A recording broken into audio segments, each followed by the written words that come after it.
ఆంధ్రప్రదేశ్ ముఖ్యమంత్రి నారా చంద్రబాబు నాయుడు గారికి సంబంధించి కొన్ని కీలక వ్యాఖ్యలు చేశారు తెలంగాణ మాజీ ముఖ్యమంత్రి కేసీఆర్ గారు. కూటమి ప్రభుత్వం ఏదైతే అధికారంలో ఉందో కేవలం ఇతర పార్టీల మీద ఆధారపడడం ద్వారానే చంద్రబాబు నాయుడు గారు అధికారంలోకి రావడం జరిగిందని చెప్పి చెప్పుకుంటూ వచ్చారు.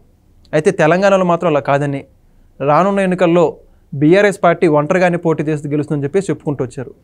ఇదే అంశంపై మనం పూర్తి వివరాలు తెలుసుకునే ప్రయత్నం చేద్దాం. మనతో ఉన్నారు ప్రముఖ రాజకీయ విశ్లేషకులు అరిసిమల్లి శ్రీనివాసరావు గారు. సార్ నమస్కారం అండి. నమస్కారం అండి. సార్, ఒక పక్క బీఆర్ఎస్ ఓడిపోయింది చూసాం మనం. పార్లమెంట్ ఎలక్షన్స్లో అయితే 0 ఓట్లు, అసలు ఎక్కడ ఒక్క సీటు కూడా రాలేదు. అటువంటి పార్టీని ఈరోజు అధికారంలో తీసుకురావడానికి ఒక పక్క కేటీఆర్, మరో పక్క హరీష్ రావు గ్రౌండ్ లెవెల్లో తిరుగుతూ ఉన్నారు మనం చూసుకుంటే. మరో పక్క కేసీఆర్ గారు ఎప్పుడో ఒకసారి బయటికి రావడం. ఇప్పుడు తాజాగా చూసుకుంటే చంద్రబాబు నాయుడు కేవలం పార్టీలన్నీ కలిసి పోటీ చేయడం ద్వారానే వాళ్ళు గెలుపులోకి వచ్చారు, లేకపోతే వచ్చేవాళ్ళు కాదు, మేము మాత్రం అలా కాదు సింగిల్గానే పోటీ చేస్తామని చెప్పుకుంటూ వచ్చారు. అంటే ఆయన వ్యాఖ్యలు వెనక ఉన్నటువంటి ఉద్దేశం ఏంటంటారు? ఇప్పుడు అలా కాదండి. కేసీఆర్ గారు ఎప్పుడు కూడా, ఆయన కానీ హరీష్ రావు గారు కానీ ఇటీవల కాలం పదే పదే మళ్ళీ ఆంధ్ర చంద్రబాబు గారు ఇలాంటి మాటలు మాట్లాడుతూ వచ్చారు. ఇప్పుడు ఆత్మాను పిడిక్కి బియ్యానికి ఒకే మంత్రం, ఆత్మాను ఒకే మంత్రం పాడిందే పాడరా పాచిపళ్ళ దాసరి అన్నట్టు మాట్లాడితే పని అవ్వదు. ఫస్ట్ అది గుర్తుపెట్టుకోవాలి. అంటే రాజకీయంగా అది వర్కౌట్ అవుతుందా సబ్జెక్ట్, వేరే దారి లేదు వాళ్ళకి. ఏ పాయింట్ మీద మాట్లాడతారు వాళ్ళు? ఇప్పుడు రేవంత్ రెడ్డి గారు ఏదైనా అవినీతి చేయడం అనుకో, మీరు చేయలేదని చెప్పి వీళ్ళు 100 లిస్టు బయట పెడతారు. ఇదిగో మీరు అరాచకం చేస్తున్నారు, పోలీసులతో కొట్టిస్తున్నారు అన్నారు అనుకో, మీరు అంతకన్నా దారుణం కొట్టించారని చెప్తారు. ఇదిగో మీరు పలానా చోట ఇంత దొబ్బేహారంటే మీరు అంతకన్నా ఎక్కువ దొబ్బేహారని చూపిస్తారు. ఆప్షన్ లేదు వాళ్ళకి మాట్లాడతానికి. ఓకే, ఇదిగో మీరు పార్టీ ఫిరాయింపులు అని అనుకో, మీరు అంతకన్నా దారుణంగా ఫిరాయింపులు ప్రోత్సహించారు, మీరు ఏకంగా మంత్రులు ఇచ్చేశారు అని చెప్పి మాట్లాడతారు. అంటే అప్పుడు మళ్ళీ వాళ్ళకి ఏంటిది ఓల్డ్ సెంటిమెంట్ కార్డు అది తీసారు అతనికి. చంద్రబాబు నాయుడు గారిని బూచిగా చూపిద్దామని. చంద్రబాబు నాయుడు గారు బూచి కాదు, ఇప్పుడు బూందీ లడ్డు లాంటి ఇప్పుడు. అర్థమైందా? ఎందుకంటే మీకు జీడిపప్పు కిస్మిస్ పలుకులేసిన బూందీ లడ్డులాగా అందరూ ప్రేమిస్తున్నారు ఆయన్ని. ఎందుకంటే కొంచెం సహనం ఉండి, సమయం ఉండి, దూషణ భూషణ తిరస్కారాలకు అతీతంగా ఉండి, ఓపికగా పట్టి ఎవడు చేసిన తప్పు తెలుసుకునేలాగా, ఎవడే అనవసరంగా మాట్లాడితే తిరిగి మాట్లాడకుండా ఉన్నందుకు ఎప్పటికో అప్పుడు ప్రజలకు తెలుస్తుంది. అది తెలిసింది మొన్న అందరికీ. చంద్రబాబు నాయుడు గారి పట్ల మీరు వ్యవహరించిన తీరు కూడా మేము మాట్లాడిపోవడానికి ఒక కారణం. మొన్న అది మీరు పెద్ద తప్పేం చేయలేదు, పరిపాలన పరంగా మీరు ఏం తప్పు చేయలేదు. ఇలాంటి మాటలే కూటమి కడతం వల్ల నెగ్గాడని ఆయన తెలుసుకోవాల్సిన విషయం ఏంటి చెప్పమంటారా? కూటమి కట్టకపోయినా టీడీపీకి వెళ్తుంది. దానికి ఈ సార్వత్రిక ఎన్నికల కంటే ముందే, కూటమిది కట్టక ముందే లోకేష్ గారు పాదయాత్ర ప్రారంభించిన 2-3 నెలలకే ఒక ఎన్నిక వచ్చింది. పట్టభద్రులు ఎమ్మెల్సీ ఎన్నిక. దాదాపు 108 నియోజకవర్గాలకు సంబంధించిన పట్టభద్రులు ఓట్లేశారు. అందులో ఏకపక్ష విజయం సాధించారు టీడీపీ అభ్యర్థులు. అవునా కదా? తర్వాత జరిగిన ఎమ్మెల్యేలు ఎమ్మెల్సీ ఎన్నికల్లో కూడా టీడీపీ అభ్యర్థి సరిపడినంత బలం లేకుండా నెగ్గారు. అవునా? ఇది వాస్తవం కదా. అసలు అప్పటికే జగన్మోహన్ రెడ్డి తన అరాచక పాలన మీద ప్రజలు విరక్తి చెంది ఉన్నారు. ఎప్పుడు ఎన్నికలు వస్తాయి ఈ సంగతి చూద్దామని వెయిటింగ్లో ఉన్నారు. అలాంటి ఆ మాట మేము ఎప్పటి నుంచో చెప్తూ వచ్చు. కూటమి కట్టడం వల్ల ఏంటంటే, నేను చాలాసార్లు చెప్పి మళ్ళీ చెప్తున్నాను, జనసేన టీడీపీకి బలమే, టీడీపీ చేతిలో ఆయుధం. మీరు దృఢకాయుడు ఒక యుద్ధం చేస్తున్నారు, ఇది కత్తి కూడా పట్టుకెళ్ళరా అని ఇచ్చారు, ఇంకా బలంగా ఉంటుంది కదా మీకు.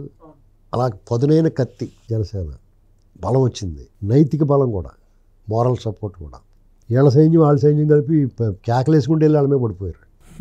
దీంతోపాటు రెఫరీ లాంటి వాళ్ళు బీజేపీ వాళ్ళు, అంటే వాళ్ళకి ఇక్కడ బలమే ఉండదు కానీ వాళ్ళకి పెత్తనం ఉంటుంది. ఇక్కడ అధికారులు వ్యవస్థలు అన్నీ వాళ్ళ చేతిలో ఉన్నాయి. అది ఓపెన్గా చెప్పుకోవాలి మనం. ఏంటండి వాళ్ళు కాదంటే ₹1 కూడా ఏమైనా పంచిపెట్టుకోవడమే దరిద్రం. డబ్బులు పంపకం, ఆ పంపకం కూడా చేయనివ్వరు వాళ్ళు.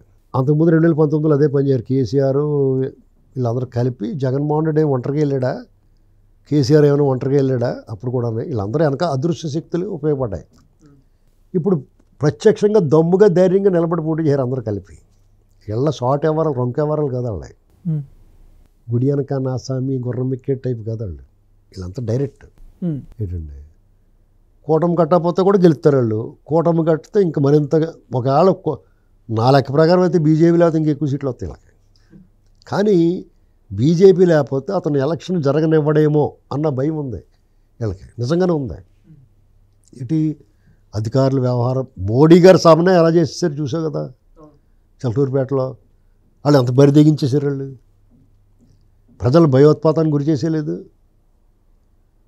ఇలాంటివన్నీ జరుగుతాయి. ఎందుకంటే ఈవీఎంలు పగలగొట్టేయటం, జనాలు ఓట్లు వేస్తారండి. ఇప్పుడు వాళ్ళు ఎలాంటి ప్లాన్లు చేసుకుంటారో, నువ్వు ఓట్లు వేస్తాక లైన్లో నిలబడతారు అందరూ మహిళలు, వృద్ధులు, పెద్ద మనుషులు అందరూ ఉంటారు. ఈ వైసీపీ గ్యాంగ్ వచ్చి బట్టలు ఇప్పుకున్నట్టు ఇటు తిరిగేస్తున్నారు. ఇంకేం చేస్తారు? వాళ్ళు కొట్టక్కల తిట్టక్కలేదు, శుభ్రంగా తాగేసి బట్టలు ఇప్పుని డ్యాన్స్లో వేస్తున్నారు. వచ్చి అని పోతారు కదా అందరూ, వెళ్ళిపోతారు. లేదా పెంట చేస్తున్నారు, బురద జల్లేసి తాగేసి. పోలీసు వాళ్ళు ఏమనరు. అప్పుడు ఏంటి పరిస్థితి? అలాంటి ప్లాన్లు కూడా వేస్తారు వాళ్ళు, అంత తెగించిన వాళ్ళు, ఇన్ని పచ్చాబద్ధాలు మాట్లాడేవాళ్ళు. కాబట్టి అతను ఆ మాట అతను తప్పు ఇప్పటికే అవగాహన లేనట్టు లెక్క. అంత సీనియర్ తెలియక కాదు, ఏదో కించపరచాలని మాట్లాడడం అంతే. అంటే చంద్రబాబు గారు పెద్ద ఏది లేదు, నేను చాలా తోపుని అని చెప్పడం. మొన్న ఏమన్నాడు, టీడీపీ పార్టీ ఆదర్శంగా తీసుకోవాలి, వాళ్ళు దెబ్బతిన్నా కానీ మళ్ళీ పుంజుకున్నదని. అంటే వాళ్ళకి ఇన్నర్గా చెప్తాడన్నమాట. మరి బాబు వాళ్ళని చూసి నేర్చుకుంటారు బాబు, దెబ్బతిన్నా కానీ మళ్ళీ పికప్ అయ్యారు, మనం అలా చేయాలి, పని చేయాలని చెప్తాడు. బయట మాత్రం అలాగే వీళ్ళకి ఏం లేదు కించపరిచేలా మాట్లాడతాడు. అసలు దరిద్రం ఏంటి చెప్పనా, టీడీపీ పొత్తు పెట్టుకున్నా పెట్టుకోకపోయినా గెలుతుందో ఓడుతుందో అది వేరే కాదు. కానీ కేసీఆర్ గారు ఓడిపోవడానికి, అతనికి చెడ్డ పేరు రావడానికి జగన్తో స్నేహమే, ఆ దుష్టజన సాంగత్యం, ఆ దరిద్రమే కారణం. రోజా గారి ఇంటికి వెళ్ళి భోంచేసి లేకపోతే జగన్మోహన్ రెడ్డితో స్నేహంగా ఉండడం వల్ల కేసీఆర్ గారు చాలా చెడ్డ పేరు వచ్చింది. కేసీఆర్ ఇప్పుడు ఆంధ్రప్రదేశ్ అన్యాయం జరుగుతుంది, అరాచకం చేస్తున్నాడు, దోపిడీ చేస్తున్నాడు, అమరావతిని నాశనం చేస్తున్నాడు, రాష్ట్రాన్ని వెనక్కి తీసుకుపోతున్నాడు. అంటే తెలంగాణ ప్రజలు మాత్రం ఎందుకు సహిస్తారో? నువ్వు అటువంటి పనికిమాలినోడికి సపోర్ట్ ఇస్తున్నావు అంటే నేను ఎలా గౌరవిస్తారు ప్రజలు? ఆంధ్ర తెలంగాణ ప్రజలు మీరు అనుకుంటున్నారో వేరు అండి. తెలుగు వాళ్ళందరూ ఒకటే, వాళ్ళ ప్రాంతాలు వేరేనా, అంతరంగం ఒకటే, ఈ యాసలు ఎలాగున్నా కానీ వాళ్ళు మాట్లాడే భాష ఒకటే. పైగా వాళ్ళు కవల్లో విడదీసిన కవల్లాంటి వాళ్ళు, ఒకరికి గాయం అయితే 2 రోజులు నొప్పి వస్తుంది. అది మీకు అది ఇంత పెద్ద తెలివైన వాళ్ళు అది గమనించుకోలేకపోయావు, అవునా కదా? పైగా తెలుగుదేశం పార్టీని నీకు ప్రత్యర్థిగా ఉన్నప్పుడు విమర్శించావు, ఓకే. మరి 10 ఏళ్ళు నీ జోలికి రాలేదు కదా వాళ్ళు. అయినా సరే పదే చూపించిపోయి 2018లో కూడా పని జరిగింది. 2018లో వాళ్ళే మడతెట్టేశారు. ఇప్పుడు టీడీపీ ఎన్డీఏ కూటమిగా వస్తుందనేటువంటి వార్తలను పడితే వస్తారు కూడా. మీరు ఎంతసేపు ఆంధ్ర వాళ్ళ మీద, చంద్రబాబు మీద, వీళ్ళ మీద మాట్లాడుతున్నారు కానీ చపాతీ బ్యాచ్ అంతా వచ్చేయారు. రాజస్థాను, గుజరాత్, ఇలాగ ఉత్తరప్రదేశ్ నుంచి, బీహార్ నుంచి, ఒరిస్సా నుంచి, వెస్ట్ బెంగాల్ నుంచి, తెలంగాణ నిండా చేరిపోయారు జనం. ఎంతసేపు ఆంధ్ర వాళ్ళు వచ్చారు, ఇక్కడ సెటిల్ అయ్యారు, సెటిలర్స్ అని వాళ్ళ మీద వాళ్ళని చూపిస్తున్నారు, వాళ్ళని పూచుకొని చూపిస్తున్నారు. మీరు వాళ్ళు ఎప్పుడో ఇక్కడ తెలంగాణ వాళ్ళు అయిపోయారు, తెలుగు వాళ్ళు కలిసిపోయారు, వాళ్ళంతా తెలంగాణ కలిసిపోయారు. కానీ కొత్తగా వచ్చిన బ్యాచ్ వాళ్ళకి నువ్వు ఏమైనా చేయి, కమలం పువ్వు అంటున్నారు. పైగా వాళ్ళ వెనకాల మతం అనేటువంటి ఎజెండా ఉంది, హిందుత్వ ఎజెండా. అది చాలా పవర్ఫుల్. మతం అనేటువంటిది ఒక మత్తు మందులు అంటే అన్నాడు కార్ల్ మార్క్స్. వాళ్ళు చెడ్డోళ్ళు మంచోళ్ళు వాళ్ళు ఎవరైనా సరే మా వాళ్ళేనండి అంటారు. ఇక దాని ముందు ఏ ప్రాంతం సెంటిమెంట్ పనిచేయదు. మీరు తప్పు చేస్తున్నారు. ప్రాంతీయ పార్టీలన్నీ కలిసికట్టుగా ఉండాలి, ఈ చపాతీ బ్యాచ్కి వ్యతిరేకంగా పనిచేయాలి. మీరు అది మానేసి చంద్రబాబుని తిట్టుకుంటారు, తెలుగుదేశం తిట్టుకుంటారు, లేకపోతే నాయకులు తిట్టుకుంటారు, అది మళ్ళీ దెబ్బైపోతాడు. ఇప్పుడు ఎన్డీఏ కూటమి వచ్చేద్ది ఇక్కడ. ఇప్పుడు రేవంత్ రెడ్డి గారిని అన్నాడు, ఈయన ఒకటి అంటే 100 అంటాడు ఆయన. ఇదిగో నువ్వు అవినీతి చేసావంటే వీళ్ళు చేసిన 100 అవినీతులు డబ్బుతో సహా పట్టించేసి జైలు కూడా పెట్టించేస్తాడు. ఇప్పుడు ఏమన్నా దాన్ని 100 కౌంటర్లు వేస్తారు. కాంగ్రెస్ వాళ్ళు ఎందుకు ఓడిపోతారంటే, వాళ్ళు రేవంత్ రెడ్డి గారు ఓడడానికి టీఆర్ఎస్, బీజేపీ అంత ట్రై చేస్తుందో వాళ్ళు కూడా అంత ట్రై చేస్తారు. First point. అనవసరంగా కోమటిరెడ్డి వెంకటరెడ్డి బాలకృష్ణ గారు మీ వ్యాఖ్యలు చేశాడు. ఇలాంటి అస్సలు పనికిరాని, పనిలేని, పసలేని, ఊసిపోని కౌరులు. మరి ఏ సందర్భంగా అన్నాడో కానీ ఆ ఒక్కటే బయట తిప్పుతున్నారు. నువ్వు ఏ సందర్భంలోనూ నీకు ఎందుకు బాలకృష్ణ ఎప్పుడు నీ గురించి మాట్లాడా ఏంటండి? దాని గురించి నువ్వు మాట్లాడాల్సిన పని ఏంటి? ఇలాంటివి ఏమవుతాయంటే బాలకృష్ణ అభిమానులు ఓటేరని కాదు, ఎవరో ఏరు నీకు ఎందుకే ఆ గొడవ అనుకుంటారు, అవునా కదా? అంచేత కాంగ్రెస్ని ఎవరో ఓడించి రాళ్ళే ఓడించుకుంటారు. అర్థమైందా? బీఆర్ఎస్ని టీఆర్ఎస్ కింద మార్చినప్పుడే వాళ్ళకి ఓటమి ఖాయమైపోయింది. ఇక మళ్ళీ వాళ్ళు ఇక్కడ పుంజుకునే అవకాశం ఉండదు. ఎందుకంటే వాళ్ళకు ఒక సెంటిమెంట్, మనోడరా బాబు అనుకున్న ఫీలింగ్, నేను మీ ఓన్ కదా అందరికీ. ఇప్పుడు ఎవడైనా తెలుసుకోవాల్సింది ఏంటంటే, నీకోసం ఎవడు కష్టపడ్డాడో, నీకోసం ఎవరు మాట్లాడాడో, నీకోసం ఎవరు యుద్ధం చేశాడో ఆ పాయసం గిన్నె వాళ్ళకి పెట్టు. అబ్బాయి వండిన తర్వాత అందరికీ కలిపి పెడతానండి అంటే, సరే అయితే అందరికీ కలిపి పెట్టు అని చూస్తారా? ఇప్పుడు అదే పని చేసాడు ఆయన. నా తెలంగాణ రాష్ట్రం, నా తెలంగాణ, నా నీళ్ళు నాకు కావాలి, నా ఉద్యోగం నాకు కావాలన్నావు. నేను మాత్రం దేశం అంతా తిరుగుతానన్నావు. సరే అయితే దేశం అంతా తిరిగి మేము ఇక్కడ ఉన్నవాడికి చూసుకుంటామన్నారు. వాళ్ళు ముందు ఏం కోరుకున్నారు? మా తెలుగోడు, మా తెలంగాణ వాడు మాకు కావాలనుకున్నారు. అబ్బాయి నేను అందరు దేశం అందరికీ సంబంధించిన మీ ఒక్కరికే కాదన్నాడు. మరి కోపం రాదా? ఇప్పుడు ఆ బీఆర్ఎస్ పార్టీ మార్చి మళ్ళీ వెనక టీఆర్ఎస్ కింద మార్చట్లేదు. ఏమో బాబా మళ్ళీ గెలిపిస్తే మళ్ళీ మహారాష్ట్ర గట్ట పోతాడు, మనకి ఎందుకు, ఇక్కడ ఉండే వాళ్ళు చూసుకుందాం అనుకుంటాడు. చంద్రబాబు గారు ఏమన్నాడు? నేను అసలు కేంద్రంకి వెళ్ళి ఇక్కడే ఉంటాను అన్నాడు. సరే, బీజేపీ కేంద్రంలో అధికారంలో ఉంది, ఓ పక్కన జనసేన, టీడీపీకి ఆల్రెడీ క్యాడర్ ఉంది, లీడర్ లేకపోతే క్యాడర్ ఉంది. లీడర్లు ఎంతసేపు వస్తారు? నీ దగ్గరికి ఎలాగొచ్చారో అలాగ వచ్చేస్తారు. ఇక్కడికి మా ఇంటికి వెళ్ళిపోతాం, మా బోని పేసి పెట్టేస్తారు నీ దగ్గర కూర్చుని. పిల్లలు చూడండి పేసి పెట్టేస్తారు. ఇప్పుడు మనం ఎక్కడికైనా బయటకు వెళ్తే మన పిల్లల్ని ఎవరింటి పంపించామనుకో, కాసేపు ఆడుకుంటారు, బాగానే ఉంటుంది. అవి పెడతారు, బిస్కెట్లు బిళ్ళలు పెడితే తింటారు, కాసేపు చూస్తారు.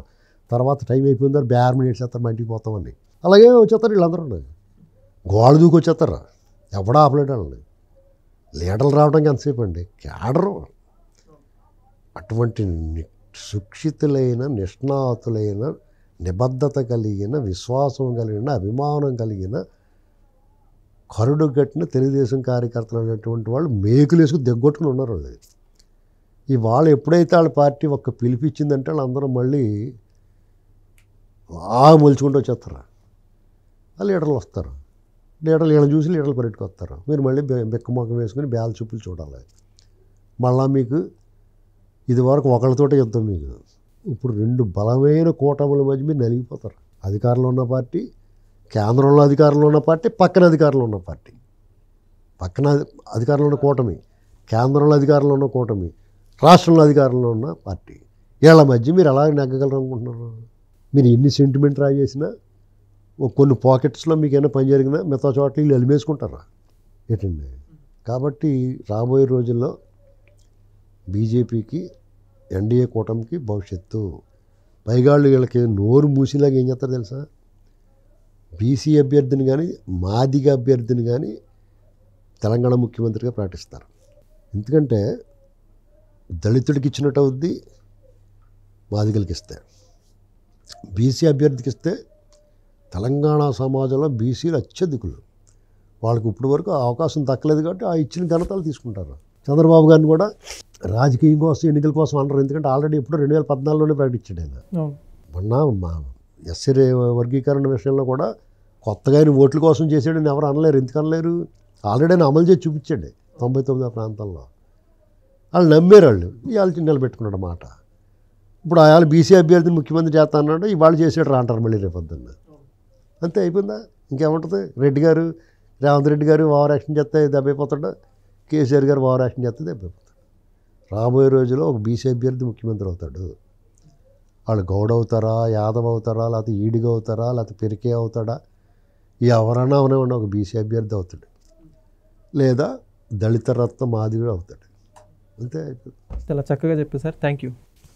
Please subscribe to Leo News for more videos.